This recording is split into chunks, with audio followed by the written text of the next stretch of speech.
शासनानं तुम्हाला शासकीय प्रकल्पासाठी त्या एरियातल्या जागा घ्यायच्या असतील, तर त्या जागा कोणीही घेतल्या, तरी त्याला लार लागू व्हायला पाहिजे आणि त्याची 4 पट मोबदला आणि 20% भूखंड मालकी हक्काचा किंवा 5 पट मोबदला हा तिथल्या लोकांना मिळायला पाहिजे. तर शासनाकडे आलेली प्रत्येक गोष्ट ही ओपन असायला पाहिजे. आजकाल असं झालंय की हे शासनाकडची माहिती ही लोकांची जमीन कंप्लीट लुटल्याशिवाय ही लोकांना माहिती नाही व्हायला पाहिजे. हा एक नवीन ट्रेंड चालू केला की नवी मुंबई एअरपोर्टमध्ये 22.5% स्कीम राबवून जी काही घोर फसवणूक केली गेली, काय लार कायद्याला बगल देऊन जी महाराष्ट्र शासनानं किंवा सिडकोकडनं जी गोष्ट केली, ती ऍक्च्युली लार कायद्याच्या अंडर गुन्हा नोंद करण्यालायक आहे. ज्या शेतकऱ्यांची जमीन हजारो वर्षापासून पिढ्यानपिढ्या राखून ठेवली गेली, तर त्या शेतकऱ्यांना त्या जमिनीची किंमत ही अशा प्रकारे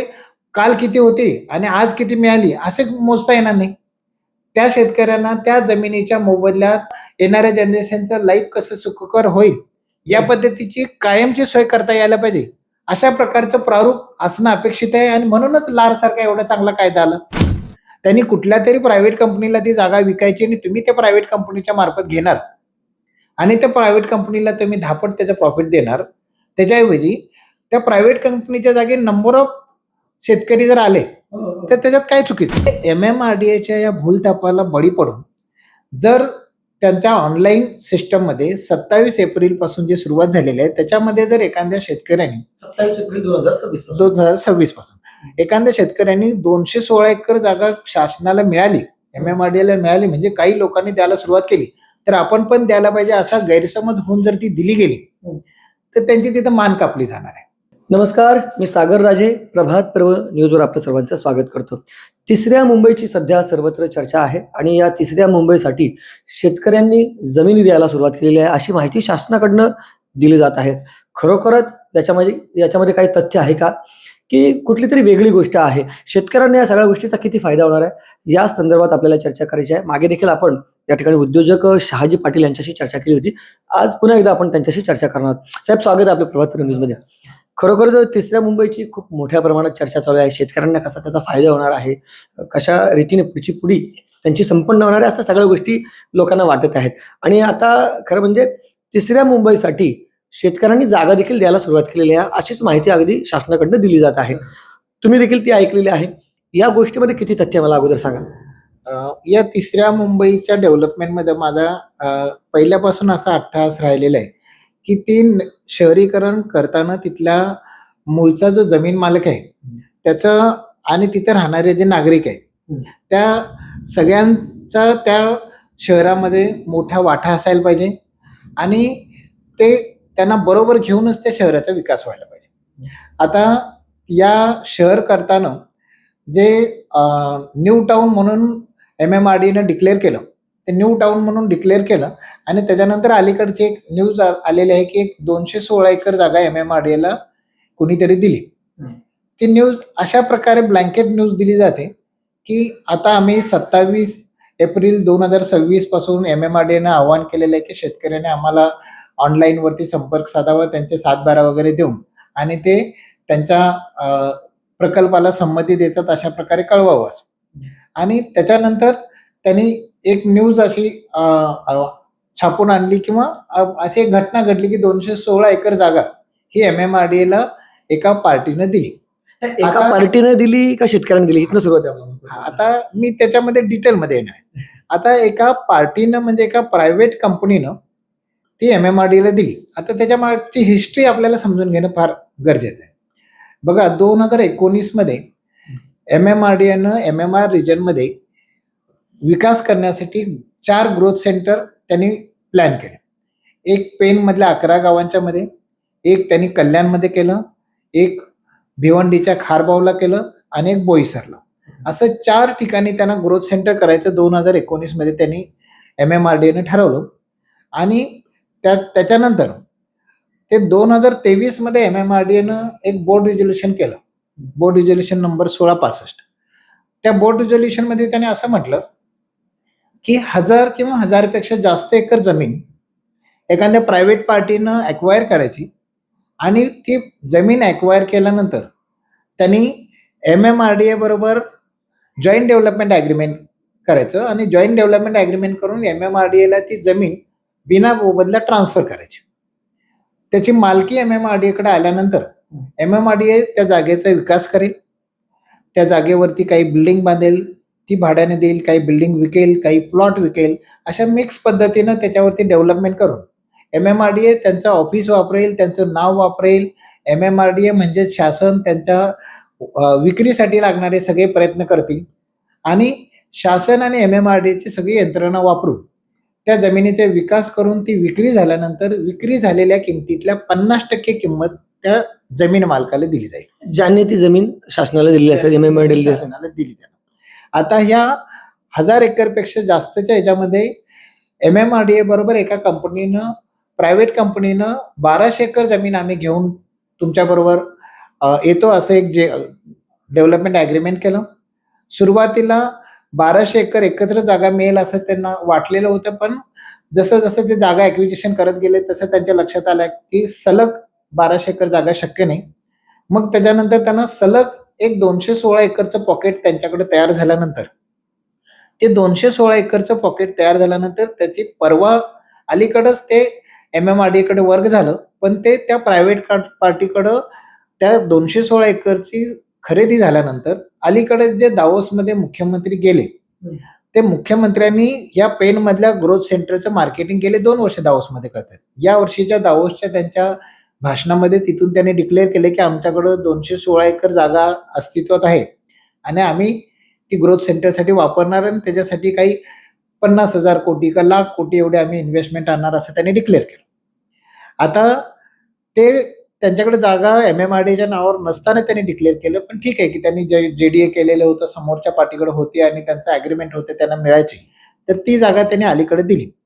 आता ही 216 एकर जागा एका प्रायव्हेट पार्टीने MMRDAला दिल्यानंतर त्याच्यानंतरच्या एक 2-4 दिवसामध्ये MMRDAनं अशा प्रकारचे पेपरमध्ये न्यूज आणि त्याचं मार्केटिंग केलं की शेतकऱ्यांनी आम्हाला जागा द्यायला थर्ड मुंबईसाठी सुरुवात केली.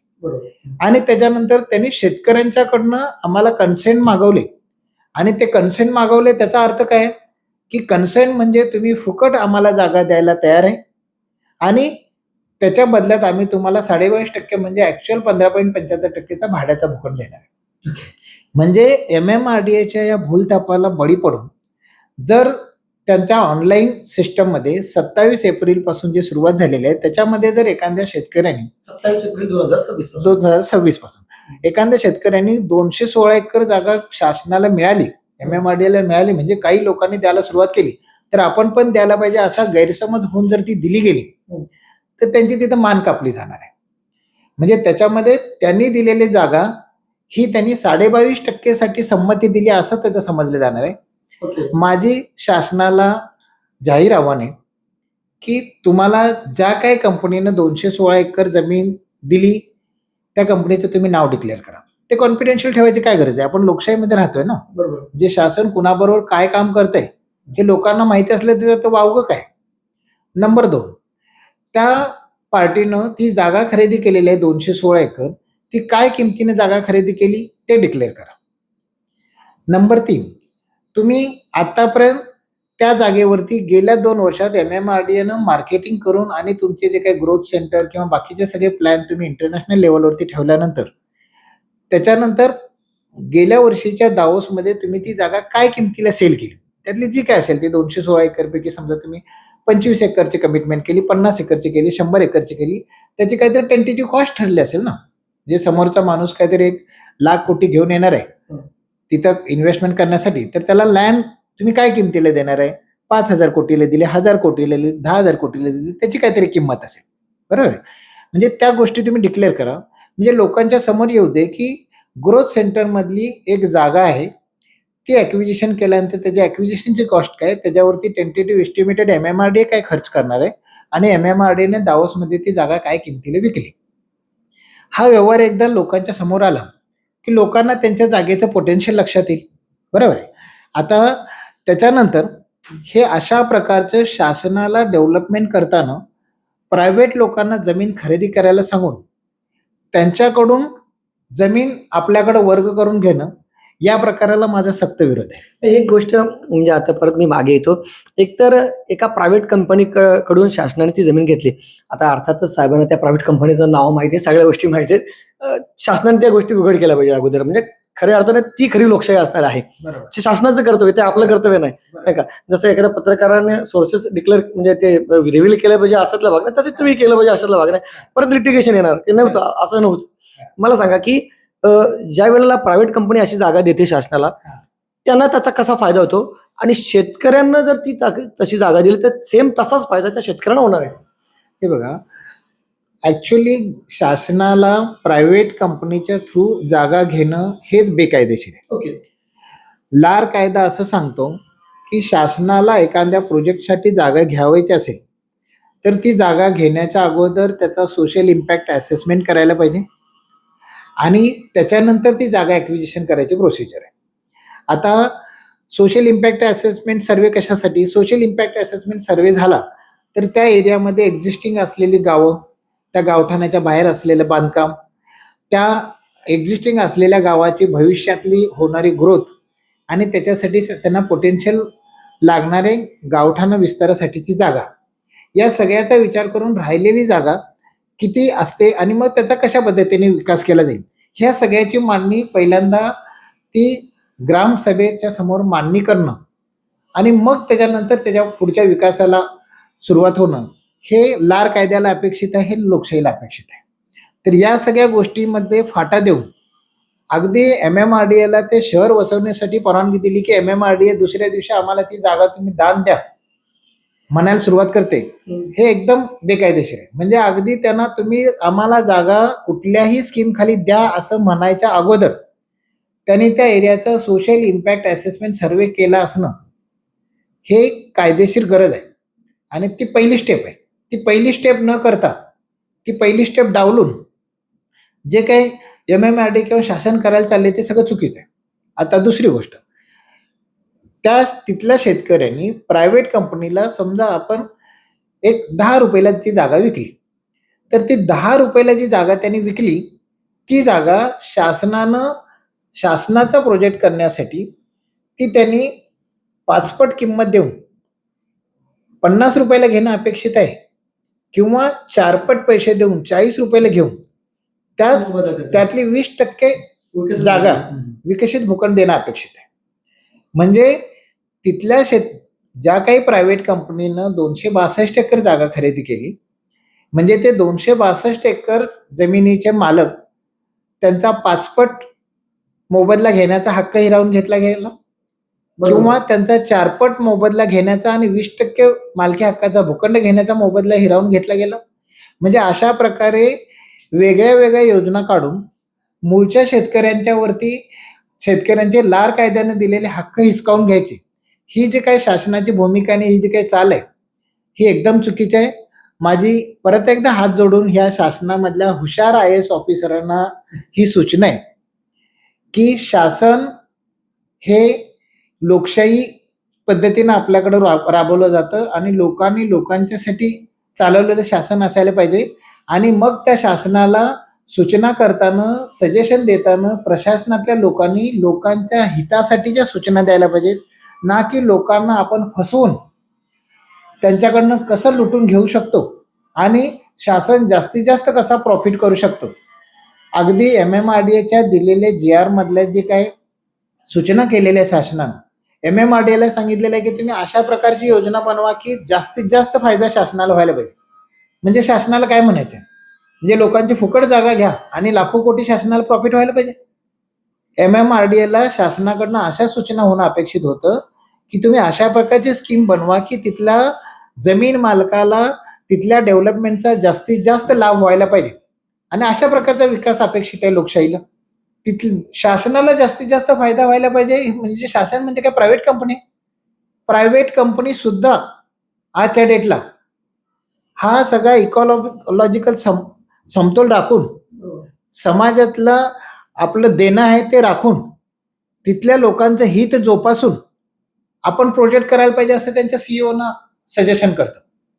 इथं शासनच जर असं म्हणायला लागलं की शासनाला जास्तीत जास्त फायदा होईल अशा पद्धतीने करायचं आहे, असे हुकुमशाहीमध्ये सुद्धा कुठल्याही शासनाची अपेक्षा नसते. म्हणजे दुबईमधलं सुद्धा गव्हर्नमेंट हे तिथला विकास करताना तिथले लोकल लोकांना जास्तीत जास्त कसा फायदा होईल हे नजरेसमोर ठेवतं. म्हणजे हे लोकशाहीमधल्या शासनाचा नवीन दृष्टिकोन तयार होतोय, की जास्तीत जास्त फायदा होईल अशा पद्धतीनं शहरीकरण राबवा. आता तुमच्या या सगळ्या म्हणण्यावरनं एकच दिसते की ही शुद्ध शासनाकडनं शेतकऱ्याची म्हणजे होत असलेली फसवणूक आहे, असं तुमचं या ठिकाणी म्हणणं आहे.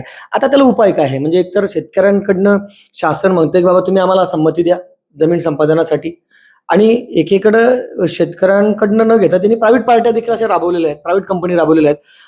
म्हणजे आता शेतकऱ्यांनी काय करायचं? त्यांनी नेमकं काय केलं पाहिजे आणि त्यांना काय सूचना कराल तुम्ही? मला तर एक शेतकरी म्हणून शेतकऱ्यांच्या हितासाठी मला असं वाटतं, की शासनानं तुम्हाला शासकीय प्रकल्पासाठी त्या एरियातल्या जागा घ्यायच्या असतील, तर त्या जागा कोणीही घेतल्या तरी त्याला लार लागू व्हायला पाहिजे आणि त्याची 4 पट मोबदला आणि 20% भूखंड मालकी हक्काचा किंवा 5 पट मोबदला हा तिथल्या लोकांना मिळायला पाहिजे. तर एक साहेब एक गोष्ट परत मागाच्याच परत पाठीमागे येणार, पण प्रायव्हेट कंपनीने जर त्या शासनाला ती जमीन दिली तर त्याच्यानंतर म्हणजे त्याच्यावरचा विकासाचा खर्च सगळा शासन करणार आणि त्याला थेट 50% फायदा देणार, असं तुमचंच म्हणणं आहे. पण तो सेम पॅटर्न शेतकऱ्यांना राबवता येईल का? अगदी माझं तेच आग्रहानं म्हणणं होतं. अजूनही माझं असं म्हणणं आहे, की 262 एकर जमीन समजा ज्या काही 216 एकर जमीन ज्या काही शेतकऱ्यांनी दिली आणि त्याची तुम्ही घेतली, त्याचे गणित मांडा. त्या जमीन मालकाला तुम्ही प्रॉफिट म्हणून किती इस्टिमेटेड देणार आहे ते, ओके. आणि मग तुमची ती स्कीम आहे की जिथे तुम्हाला 1200 एकर मध्ये ग्रोथ सेंटर करायचं आहे, तिथं राहिलेल्या 1000 एकरसाठी तिथल्या शेतकऱ्यांना ऑफर द्या. त्यांनी कुठल्या तरी प्रायव्हेट कंपनीला ती जागा विकायची आणि तुम्ही त्या प्रायव्हेट कंपनीच्या मार्फत घेणार आणि त्या प्रायव्हेट कंपनीला तुम्ही 10 पट त्याचं प्रॉफिट देणार. त्याच्याऐवजी त्या प्रायव्हेट कंपनीच्या जागी नंबर ऑफ शेतकरी जर आले तर त्याच्यात काय चुकीचं आहे? म्हणजे ती स्कीम शेतकऱ्यासाठी का ओपन नाही? आणि त्याच्यासाठी ती शेतकऱ्यांच्यासाठी ती स्कीम ओपन करताना म्हणजे ती 1000 एकरचीच आणायला पाहिजे, 200 एकरची असं आणायला पाहिजे असं म्हणण्यापेक्षा ते ज्या कपॅसिटीमध्ये शेतकऱ्यांची जमीन आहे, मग ते अगदी 10 गुंठे असू दे, 20 गुंठे असू दे, 2 एकर असू दे, त्यांची ज्या कपॅसिटीमध्ये जमीन असेल त्या कपॅसिटीमध्ये ते देतील. बरोबर. परत आहे ना, म्हणजे अजून काय गोष्ट होऊ शकेल. आता तुम्हाला तर थेट माहिती आहे म्हणून आपण ही चर्चा करतोय. शेतकऱ्यांसाठी जर दाखवायचा एखादा मसुदा असला सरकारचा अग्रीमेंट, ते फायदे वगैरे, तो वेगळाच दाखवला तर आणि त्याच्यामध्ये नुकसान असलं तर म्हणजे तुम्हाला गॅरंटी आहे की शासनानं त्या प्रायव्हेट कंपनीशी केलेला जो व्यवहार आहे तो निश्चितच त्या प्रायव्हेट कंपनीचा आणि शासनाचा फायद्याचा आहे. परंतु शेतकऱ्यांना दाखवायचं झालं तर वेगळं दाखवलं तर म्हणूनच माझी MMRDA ला विनंती आहे की तुम्ही 1665 चा BR हा पब्लिक करा. काय हा तुम्ही पेपरवाल्यांना द्या काय, आणि ते पब्लिकच्या डोमेन मध्ये होते. त्याच्यानंतर तुम्ही जे जॉईंट डेव्हलपमेंट अग्रीमेंट केले ते पब्लिक डोमेन मध्ये ठेवा. हा, पारदर्शकता ठेवा. तुम्ही जे त्या प्रोजेक्टवरती एस्टिमेटेड जी कॉस्ट ठेवलेली आहे काय, ती पब्लिक डोमेन मध्ये ठेवा. तुम्ही दावोस मध्ये ज्या काही किमतीला कमिटमेंट केलेलं आहे ती पब्लिक डोमेन मध्ये ठेवा. ह्याच्यात कॉन्फिडेन्शियल असं काय आहे? म्हणजे शासनाकडे आलेली प्रत्येक गोष्ट ही ओपन असायला पाहिजे अधिकार आहे ना, आणि तो अधिकार आहे. म्हणजे आजकाल असं झालंय की हे शासनाकडची माहिती ही लोकांची जमीन कंप्लीट लुटल्याशिवाय ही लोकांना माहिती नाही व्हायला पाहिजे. हा एक नवीन ट्रेंड चालू केलाय. बघा ना, म्हणजे आता परत थोडासाच विषयांतर होईल कदाचित. कुठलेही प्रोजेक्ट आले की त्याची माहिती सुरुवातीला प्रायव्हेट लोकांना होतं, कधी कधी त्या अधिकाऱ्यांना होते आणि त्याच्यानंतर त्यांनी ते एजंट सोडलेले असतात. मग ती जमीन त्या ठिकाणी विक्री करायची आणि त्याच्यानंतर मग तो मोबदला आहे त्या शेतकऱ्यांना मिळतो, ज्याने ती जमीन खरेदी केली त्याला मिळतो. आणि आता शासनाने त्याच्यावर निर्बंध लावलेले सगळं सगळं सगळं काय असेल ते बाबा ठराविक पिरियडमध्ये नाही. उदाहरणार्थ ठराविक पिरियडमध्ये त्या जमिनी संपादित करता येणार नाही इतर प्रायव्हेट लोकांना. परंतु 5-5 वर्ष अगोदर लोकांना माहिती नाही ना, असं केलं नाही ना. उलट मी तर म्हणतो की असं शासनाने करायला पाहिजे होतं. म्हणजे शासनानं असं म्हणायला पाहिजे होतं की आता त्या एरियातल्या आम्ही जागा घेणार आहे, त्या जागा घेणार आहे त्या आम्ही 5 पट किमतीने घेणार आहे. त्याच्यामुळे ज्यांना कुणा खरेदी करायची आहे त्यांनी त्या 5 पट किमतीपेक्षा जास्त किमतीने खरेदी करायची. म्हणजे जसं लार हा कायदा असं सांगतो की कुठल्याही स्टेट गव्हर्नमेंटला लार कायद्यामधल्या प्रोव्हिजन पेक्षा कमी मोबदला देता येणार नाही. जर कमी मोबदला दिला तर तो गुन्हा ठरेल. तसं शासनानं त्या एरियातली बाजाराची किंमत डिक्लेअर करावी आणि त्यांना सांगावं की या बाजाराच्या किमतीच्या 5 पट पैसे आम्ही या एरियातल्या शेतकऱ्यांना देणे लागतोय, कारण आम्ही हे थर्ड मुंबई किंवा कर्नाळा, साई, चिरनेर हे third township new township declare केलेलं आहे. त्याच्यामुळं तिथल्या जागेची किंमत समजा आज जर काही तिथल्या जागेची किंमत 5 लाख रुपये गुंठा आहे, तर आम्ही त्यांना 25 लाख रुपये गुंठ्याने देणार आहे, किंवा आम्ही त्यांना 20 लाख रुपये गुंठा आणि 20% मालकी हक्काचा भूखंड देणार आहे विकसित. याच्यापेक्षा जास्त कोण जर मोबदला देणार असेल तर त्यांनी तिथं जागा खरेदी करू शकतात. अशा प्रकारचं रिस्ट्रिक्शन शासनाने घालायला काय हरकत आहे? म्हणजे शासन असं म्हणते की आम्ही पाचपट देणार आहे, पण तोपर्यंत तिथल्या शेतकऱ्यांची गरज आहे ना, तर त्या शेतकऱ्यांच्या गरजेसाठी त्यांना विक्री करावी लागते ना, तर ती तुम्ही 5 लाखाने घ्या आणि ती जागा त्या भांडवलदाराला मिळते. काय? बरोबर तुमचं कळलं. बरं, परत महत्वाचा विषय म्हणजे कदाचित तो चर्चेतनं सुटेल आणि तो चुकीचा आहे का मला माहित नाही. शासन जर अशी फसवणूक करते म्हणजे खुद्द मुख्यमंत्री दावेसला जातात आणि सांगतात की आम्हाला शेतकऱ्यांनी जमीन दिली, बरोबर, असं तुमचंच म्हणणं आहे. मग अशा वेळेला म्हणजे सगळ्यांचीच दिशाभूल शासनच करते असं म्हणूया ना आपण आता. मग अशा वेळेला त्यांचा देखील तो गुन्हा आहे, तो त्याच्याबद्दल त्यांच्यावर का नाही मग गुन्हे दाखल करावे? हा कुठे बसतो का आपल्या सगळ्या चर्चेमध्ये? मुख्यमंत्री जे आहेत ना, हे मुख्यमंत्री सगळा महाराष्ट्र माझा आहे असं पॉलिटिकल स्टेटमेंट करू शकतात. म्हणजे ते आपले प्रमुख आहेत, त्यांना चॅलेंज करण्याचं काही कारण नाही. पण मुख्यमंत्र्यांनी ज्यावेळेला दावोसला जाऊन 216 एकर जागा आमच्याकडे आहे असं म्हटलं काय, त्यावेळेला ती त्यांच्याकडे नव्हती. त्यांनी ज्यांच्याबरोबर जेडीएचं अग्रीमेंट केलेलं त्यांच्याकडे होती, म्हणजे ती MMRD कडे पण नव्हती. MMRD कडे नव्हती, शासनाकडे नव्हते म्हणजे. तरी ती दावोसमध्ये मार्केटिंग केली. ठीक आहे की तुमचं जेडीए अग्रीमेंट होतं आणि तुम्ही ते ऍडव्हान्स मार्केटिंगच्या पद्धतीने ते मार्केटिंग केलं.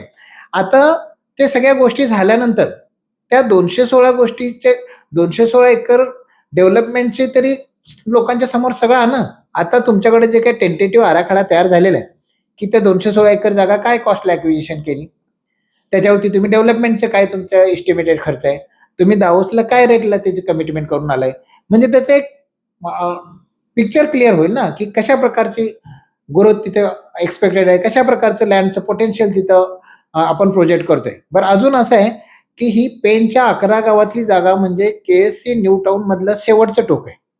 केस म्हणजे कर्नाळा चिरनेर आणि साई. आता हे कर्नाळा साई चिरनेर न्यू टाउनचं सुरुवात ही चिरनेर विंधने इथून होते, कारण ते नवी मुंबईला लागून असलेला पोर्शन आहे, आणि त्याचं शेवटचं टोक म्हणजे पेण आहे. मग त्या शेवटच्या टोकाला तिथे काय व्हॅल्युएशन आहे ते कळू दे, म्हणजे चिरनेर विंधने आणि या साईडला त्याचा काय भाव आहे प्रिडेट करता येईल. म्हणजे जसं नवी मुंबईमध्ये 343 स्क्वेअर किलोमीटरची नवी मुंबई डिक्लेअर करताना असं झालं की वाशी नेरूळ हा नवी मुंबईला जवळचा असलेला भाग, वाशी कोपर खैराने नेरूळ हा पहिल्यांदा डेव्हलप झाला. त्याच्यानंतर ऐरोलीचा नंबर आला, ऐरोलीला मुलुंडचा ब्रिज झाल्यानंतर इम्पॉर्टन्स आलं, किंवा ऐरोली अजून ठाण्याच्या जवळ म्हणून त्याचा बेनिफिट मिळाला. तसंच द्रोणागिरीला आणि तलोजाला अशा प्रकारचा ऍडव्हान्टेज नव्हता, तर त्या द्रोणागिरी आणि तलोजामध्ये तो विकास जाण्यासाठी 50 वर्ष लागली. म्हणजे 1970लाच द्रोणागिरीची पण लोक म्हणत होती की आमच्या नवी मुंबईमध्ये आम्ही समाविष्ट झालो आणि आमच्या नवी मुंबई शहरीकरण होणार आहे. तलोजातली लोक तसे म्हणत होती, पण ऍक्च्युअल त्यांचा नंबर याला 50 वर्ष लागली. बरोबर आहे. तसं या KSC न्यू टाउन मधल्या पेणच्या लोकांचा नंबर याला 50 वर्ष लागणार होता. काय सुदैवाची गोष्ट आहे की त्यांची सुरुवात पहिल्यांदा झाली. आता त्यांची सुरुवात पहिल्यांदा झाली आणि मग तिथं जे काय प्राइस डिराईव्ह होणार आहे, जी किंमत ठरणार आहे, त्याच्यापेक्षा जास्त किंमत होत इकडं मुंबईकडे किंवा साऊथ मुंबईकडे जसं आपण जाऊ तशी होणार आहे. त्यामुळं ती जी किंमत सुदैवानं गव्हर्नमेंटनं जे काही प्रारूप मांडले ती समोर यायला पाहिजे. आता हे 216 एकर ही जागा शासनाला जॉईंट डेव्हलपमेंट अग्रीमेंटमध्ये मिळून त्यातनं विक्रीच्या किमतीच्या 50% पैसे हे जमिनीच्या मालकाला जाणार आहेत. हे प्रारूप जे आहे हे विस्तृतपणे मीडियामध्ये न मांडता फक्त शासनाला 216 एकर जागा कुणीतरी दिली, ते पण सायलेंटमध्ये ठेवायचं काय, आणि मग तिथल्या शेतकऱ्यांना संधी उपलब्ध करून द्यायची नाही, किंवा त्या सगळ्या शेतकऱ्यांच्याकडनं त्या 124 गावातल्या शेतकऱ्यांच्याकडे असं आवाहन करायचं की तुम्ही आम्हाला आमच्याकडे ऑनलाईन वरती अप्रोच करा. तुम्ही ऑनलाईन वर ते अप्रोच केला की त्याचा अर्थ आम्ही असा करणार की तुम्ही आम्हाला 22.5% फुकट जमीन द्यायला तयार आहे. बरोबर आहे. आणि मग आम्ही आमच्या मर्जीप्रमाणे ते 15.75 कुठल्या कोपऱ्यात द्यायचे कधी द्यायचे, त्याची डेव्हलपमेंट कॉस्ट काय घ्यायची, त्याचे ट्रान्सफर चार्जेस काय लावायचे, काय या सगळ्या गोष्टीच्या आम्ही डिराईव्ह करतो. आता मी पुन्हा पुन्हा मला माझी शासनाला विनंती आहे की नवी मुंबई एअरपोर्टमध्ये 22.5% स्कीम राबवून जी काही घोर फसवणूक केली गेली, काय लार कायद्याला बगल देऊन जी महाराष्ट्र शासनानं किंवा सिडकोकडनं जी गोष्ट केली ती ऍक्च्युली लार कायद्याच्या अंडर गुन्हा नोंद करण्यालायक आहे. म्हणजे लार कायदा असं म्हणतो की 20% मालकी हक्काचा भूखंडावून आणि 4 पट बाजाराची किंमत याच्यापेक्षा कमी जर काही दिलं गेलं तर तो गुन्हा समजला जाईल. It should be treated as a offence. मग असं असताना जो एकदा गुन्हा घडलेला आहे तो शासनाला पुन्हा पुन्हा काय हे करायचं आहे. म्हणजे एकदा जो गुन्हा घडला त्याच्यासाठी तिथले नागरिक जे आहेत हे कोर्टात जाऊन तो गुन्हा दाखल केला नाही म्हणून. तसं असेल तर मग नवी मुंबईतल्या एअरपोर्टला जागा घेतलेल्या लोकांना तुम्ही शासनाच्या अगेन्स्ट गुन्हा दाखल करा असं अपील करायला लागेल. कारण तुमच्यावरती झालेला अन्याय तुम्ही सहन केला म्हणून असा अन्याय ह्या तिसऱ्या मुंबईला करायला शासन चालले.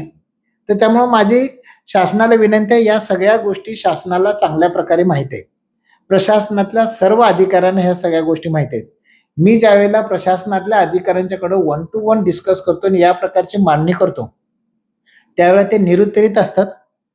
त्यावेळेला त्यांना माहिती आहे की हा जो काही मांडणी करतोय ती बरोबर आहे आणि तरी सुद्धा हे लोकांना फसवलं जाऊ शकतंय.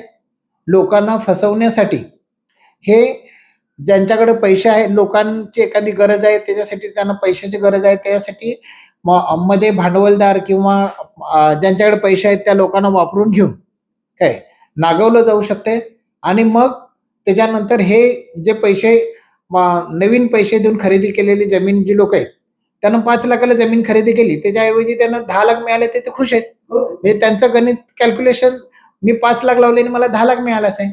पण ज्या शेतकऱ्यांची जमीन हजारो वर्षापासून पिढ्यानपिढ्या राखून ठेवली गेली तर त्या शेतकऱ्यांना त्या जमिनीची किंमत ही अशा प्रकारे काल किती होती आणि आज किती मिळाली असे मोजता येणार नाही. त्या शेतकऱ्यांना त्या जमिनीच्या मोबदल्यात येणाऱ्या जनरेशन्सचा उदरनिर्वाह कसा होईल, येणाऱ्या जनरेशनची जी काही नवीन जे आर्थिक डेव्हलपमेंट चालले आहेत त्याचे खर्च भागवून त्यांच्या येणाऱ्या जनरेशनचं लाईफ कसं सुखकर होईल या पद्धतीची कायमची सोय करता यायला पाहिजे. अशा प्रकारचं प्रारूप असणं अपेक्षित आहे आणि म्हणूनच लार सारखा एवढा चांगला कायदा आला. तर मला वाटतं चर्चा कंप्लीट झालेली आहे आपली आणि याविषयी नियमित आपण शेतकऱ्यांचं प्रबोधन करणार आहोत. खऱ्या अर्थानं खरोखरच शासनाला शेतकऱ्यांनी जमीन दिली का याचं सर्व विश्लेषण या ठिकाणी तुम्हाला समजलेलं आहे. आणि आता तुम्हाला एक शेतकरी म्हणून किंवा एक दर्शक म्हणून काय वाटतं याबाबतची तुमची प्रतिक्रिया अवश्य नोंदवा. व्हिडिओ जर्नलिस्ट यासिन खानसह सागर राजे, प्रभात पर्व न्यूज करता नवी मुंबई. धन्यवाद.